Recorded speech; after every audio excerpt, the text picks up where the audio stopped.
رسول اکرم صلی اللہ علیہ وسلم نے فرمایا خالف المشرکین وفر اللحا و احف الشوارب، مشرکین کی مخالفت کرو، داڑھی بڑھاؤ اور مونچھیں کٹاؤ۔ ہم کہتے ہیں کہ داڑھی مٹھی مستحب ہے اور مٹھی کے بعد تراش دینی چاہیے۔ بعض لوگ کہتے ہیں نہیں مٹھی نہیں بلکہ اس کو بڑھانا چاہیے۔ کیوں بڑھانا چاہیے؟ اس لیے کہ اللہ کے نبی فرماتے ہیں کہ وفر اللحا، داڑھی بڑھاؤ۔ اس میں یہ نہیں کہ کتنی رکھو بلکہ بڑھاتے جاؤ۔ ہم کہتے ہیں اس حدیث کو نقل کرتے ہیں حضرت عبداللہ بن عمر رضی اللہ عنہما، اور یہ روایت صحیح بخاری میں ہے۔ حضرت عبداللہ بن عمر رضی اللہ تعالیٰ عنہما کا اپنا عمل کیا تھا؟ امام بخاری فرماتے ہیں وَكَانَ ابْنُ عُمَرَ إِذَا حَجَّ أَوْ اعْتَمَرَ قَبَضَ عَلَى لِحْيَتِهِ فَمَا فَضَلَ أَخَذَهُ، کہ اپنی جب حج عمرہ پر مدینہ منورہ سے مکہ مکرمہ جاتے اور ظاہر ہے کچھ دنوں میں داڑھی بڑھ جاتی، آپ اپنی داڑھی کو یوں مٹھی میں لیتے اور جو مٹھی سے بڑھ جاتی آپ اس کو تراش دیتے۔ اب صحابی اگر نقل کرتا ہے داڑھی بڑھاؤ اور اس کا عمل مٹھی تک ہے، اس کا معنی ہے کہ اتنی بڑھاؤ کہ مٹھی تک ہو جائے، اتنی بڑھاؤ کہ مٹھی تک ہو جائے۔ یہ ہے ما انا علیہ و صحابی، کہ دین مجھ سے لو اور پھر دین کا معنی میرے صحابہ سے، دین میرا ہوگا معنی میرے صحابی کا لینا، چونکہ صحابی اللہ کے نبی سے سمجھ کے بات کر رہا ہوتا ہے۔ حدیث پاک میں ہے لا صلاۃ لمن لم یقرأ بفاتحۃ الکتاب، کہ جو شخص فاتحہ نہ پڑھے اس کی نماز نہیں ہوتی۔ اب یہ جو فاتحہ نہ پڑھے یہ کس کے لیے ہے؟ اس سے مراد امام ہے، مقتدی ہے، اکیلا ہے۔ جابر بن عبداللہ رضی اللہ تعالیٰ عنہ صحابی ہیں، وہ فرماتے ہیں ان ھذا اذا کان وحدہ، یہ اس شخص کے لیے جو اکیلا نماز پڑھتا ہے، اگر وہ فاتحہ نہیں پڑھے گا تو اس کی نماز نہیں ہوگی۔ اب یہ حدیث اپنی جگہ پر ٹھیک ہو گئی، اور من کان لہ امام فقراۃ الامام لہ قراۃ اپنی جگہ پر ٹھیک ہو جائے گی۔ تو یہ معنی مان علیہ و صحابی کہ حدیث میری ہوگی اور تشریح میرے صحابی کی ہوگی۔ ایک شخص نے مجھے فون کیا اور کہنے لگا کہ جنازے کے فوراً بعد آپ دیوبند والے دعا نہیں مانگتے جبکہ حدیث پاک سے ثابت ہے۔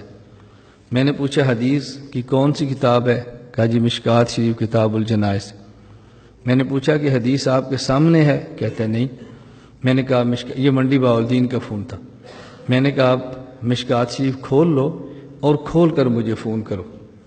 اب یہ بندہ ہمارا مخالف نہیں تھا، ہمارا تھا، لیکن اس کو کسی نے اعتراضات کے اندر الجھایا ہوا تھا۔ میں نے کہا پڑھو۔ حضرت ابو ہریرہ فرماتے ہیں رسول اللہ صلی اللہ علیہ وسلم فرمایا اذا صلیتم علی المیت فاخلصوا له الدعاء، کہ جب میت پر جنازہ پڑھ لو تو پھر اخلاص کے ساتھ دعا مانگا کرو۔ حضور فرما رہے ہیں کہ جنازہ پڑھو تو اخلاص کے ساتھ دعا مانگو، تو اس سے معلوم ہوتا ہے کہ جنازے کے فوراً بعد دعا مانگنی چاہیے۔ میں نے کہا مشکوٰۃ شریف کتاب الجنائز ختم ہو گیا، اس کے آگے بھی حدیث ہے؟ کہا جی آگے بھی ہے۔ میں نے کہا اسی اگلی حدیث پڑھو۔ اس حدیث کے راوی کون ہے؟ حضرت ابو ہریرہ رضی اللہ تعالیٰ عنہ۔ میں نے کہا اگلی روایت پڑھو، اس کے راوی کون ہے؟ کہا جی ابو ہریرہ رضی اللہ تعالیٰ عنہ۔ اب اگلی حدیث میں کیا ہے؟ حضرت ابو ہریرہ رضی اللہ عنہ فرماتے ہیں رسول اللہ صلی اللہ علیہ وسلم کے بارے میں اذا صلی علی المیت قال اللہم اغفر لحینا ومیتنا وشاہدنا، کہ جب رسول اللہ صلی اللہ علیہ وسلم میت پر جنازہ پڑھتے تو دعا مانگتے اللہم اغفر لحینا ومیتنا وشاہدنا وغائبنا وصغیرنا وکبیرنا وذکرنا وانسانا اللہم من احییت منا فاحیہ علی الاسلام ومن توفیت منا فتوفہ علی الایمان۔ میں نے کہا آپ نے جو پہلی حدیث بیان کی ہے کہ جب جنازہ میت پر پڑھو تو دعا مانگو، آپ نے کہا اس کا معنی ہے بعد میں مانگو۔ میں نے کہا اس کا معنی جنازے کے اندر مانگو۔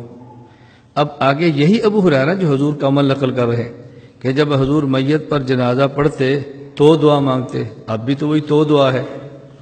اب یہ جو تو دعا مانگتے اللہم اغفر لحینا، اگر یہ جنازے کے اندر ہے تو بات میری ٹھیک ہے، اور اگر یہ جنازے کے باہر ہے تو پھر بات آپ کی ٹھیک ہے۔ تو آپ بتائیں اللہم اغفر لحینا میتنا کہاں پڑھتے ہیں؟ کہا جی اندر۔